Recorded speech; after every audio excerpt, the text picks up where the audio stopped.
Alright, let's go to Standard 22. We just finished up with Standard 21, Technology and its impact on the United States. Standard 22, we're going to be talking about civil rights. Okay, so it says Standard 22, it says the student will identify dimensions of the civil rights movement from 1945 to 1970.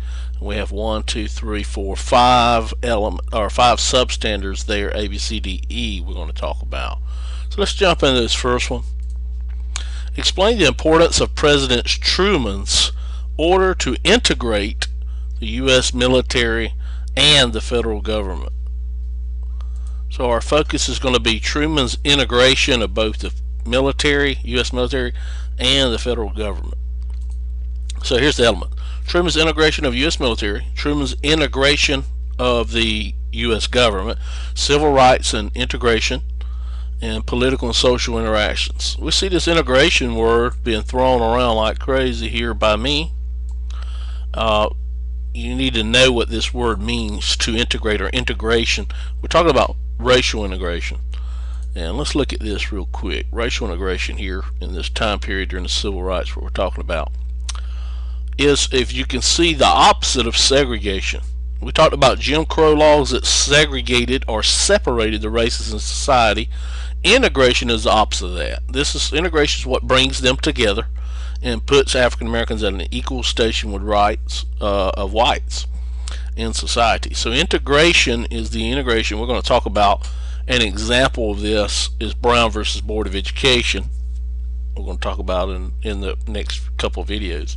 In 1954, where when black kids and white kids, instead of going to different schools under segregation and Jim Crow, under integration that was legally mandated by Brown versus Board of Education, black kids and white kids had to go to the same school. So that's an example of integration. So the definition is the movement of minority groups such as African Americans into the mainstream of society in an attempt to practice social equality as policy. And the characteristics are to desegregate, in other words, the opposite of segregation. Have people work together regardless of their race, sit with one another regardless of race, whatever. Integrate means the opposite of segregate or separate or Jim Crow laws. So this is an integration of the military and the federal government by Truman. So let's look at how this starts out. In 1946, the congressional elections that were taking place, a lot of African American leaders attempted to have these voter registration drives in the South to get African Americans registered to vote and then have them vote in elections in the South. So a lot of white people did not like African Americans have this equal right of vote still, even in 1946. We talked about in the 1860s and 1870s about, methods that white people used in the South to keep African Americans from voting.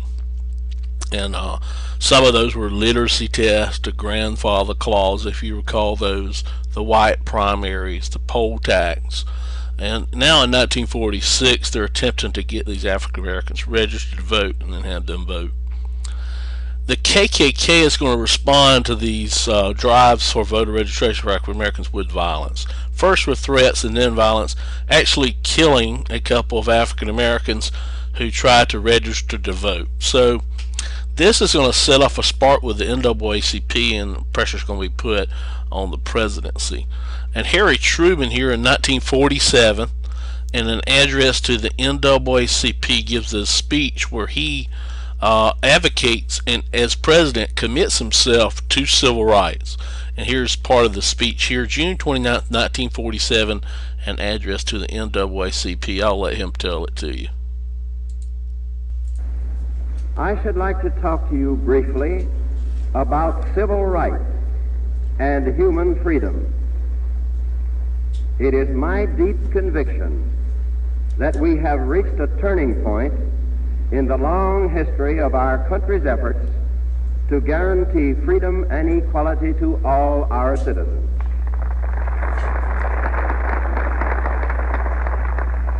Recent events in the United States and abroad have made us realize that it is more important today than ever before to ensure that all Americans enjoy these rights. When I say all Americans, I mean all Americans. So here he talks about recent events in the United States and abroad. He's talking about African Americans actually serving in the United States military, and African American women and other men serving in the war industries during World War II. And he's here advocating civil rights in his administration. Here's another part of it. Here, let's see. Let's just read this. Let's listen to this. Our immediate task is to remove the last remnants of the barriers which stand between millions of our citizens and their birthright. There is no justifiable reason for discrimination because of ancestry, or religion, or race, or color.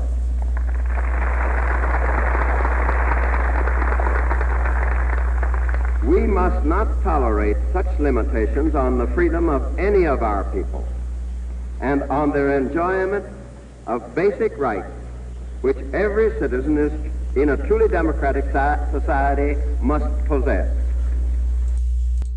All right. And that's a further part of the speech. Here's the last part as well. This is just sections of the speech that I thought was important. And look at this one here.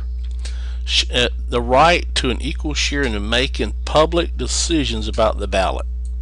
Okay, he's referring here to their right to vote. And we'll listen to this. And a fight for a fair trial and a fair court, because they didn't have those things. But let's go ahead and listen to this part of it. Every man should have the right to a decent home, the right to an education, the right to adequate medical care, the right to a worthwhile job, the right to an equal share in making the public decisions through the ballot, and the right to a fair trial in a fair court.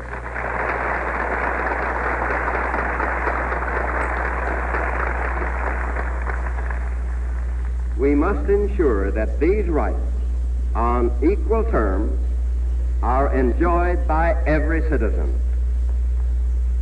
To these principles, I pledge my full and continued support. So he pledged his full support behind those things as President of the United States, and he's going to pursue some civil rights legislation to try to push through Congress. That's legislation for civil rights. But he's going to have opposition in the South. The Democratic Party, Truman was a Democrat. The Democratic Party splits on this issue of civil rights. And a group called the Dixiecrats was formed by a bunch of Southern Democrats, and they tried to elect Strom Thurmond as president in the presidential election. Strom Thurmond here from South Carolina. And they opposed Truman's civil rights attempts in legislation within Congress. And here's a guy who is opposed to the Dixiecrats and says that they are bigots and are stifling democracy. But you see these Dixiecrats, the Southern politicians, are going to resist civil rights legislation going through Congress against Truman's efforts. But Truman takes the power of the presidency and makes 2 executive orders. In the first executive order on July 26, 1948, he signs Executive Order 9981. The other one's 9980.